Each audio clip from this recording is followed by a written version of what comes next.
Everything looked perfect. In Suzanne's living room, candles, a cheese platter, the latest bestseller stacked on the coffee table, 5 chairs arranged in a friendly ring, each occupied by one of her so-called friends. They didn't know yet. Not about Catherine's sidelong whispers, or Jenna's bold, careless laughter at her expense. They didn't know about the endless gnawing, the ache of being left behind, clinging to some withering sense of control as her life became gray, quietly desperate.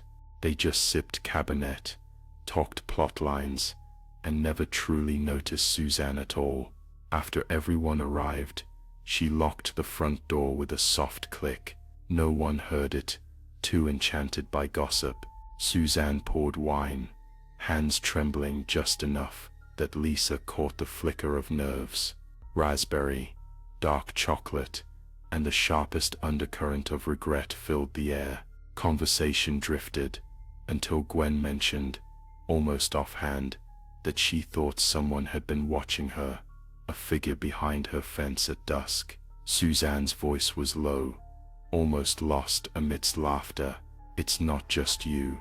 A hush spread. The mood shifted, heavy as summer thunderclouds.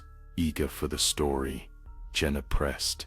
"What do you mean?" She told them about the stalker, her invention whispered into the circle, the blacked-out van, letters arriving without return addresses, shadows moving across her window at 3:17 every night. She watched their faces pale with each detail, savoring how their fear rippled outward, how every gaze now turned to her, focused, finally, utterly attentive. When the first began coughing and retching, Jenna, who always took the biggest glass, Suzanne moved to the kitchen, phone in hand, rehearsing tears.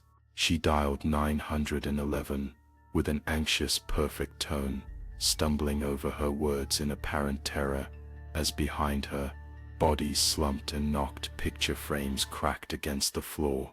The poison worked faster than she'd expected. The paramedics arrived in a blur of red and panic, questions slicing through the thick, coppery air.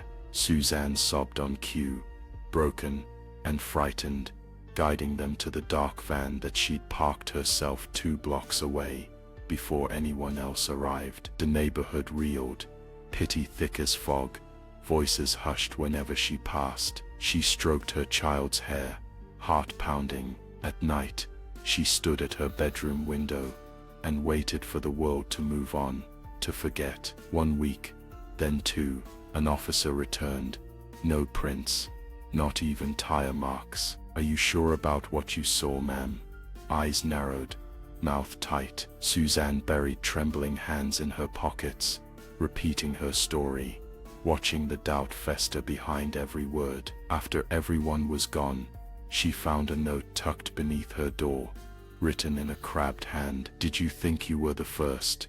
Every faucet in the house wept rust that night. Whispers threaded through the walls, voices speaking in strange, familiar tones. She lay awake, praying not to see movement by the fence at 3:17, too afraid to check, too afraid to close her eyes, tasting something metallic and wrong on her tongue that no amount of rinsing would wash away.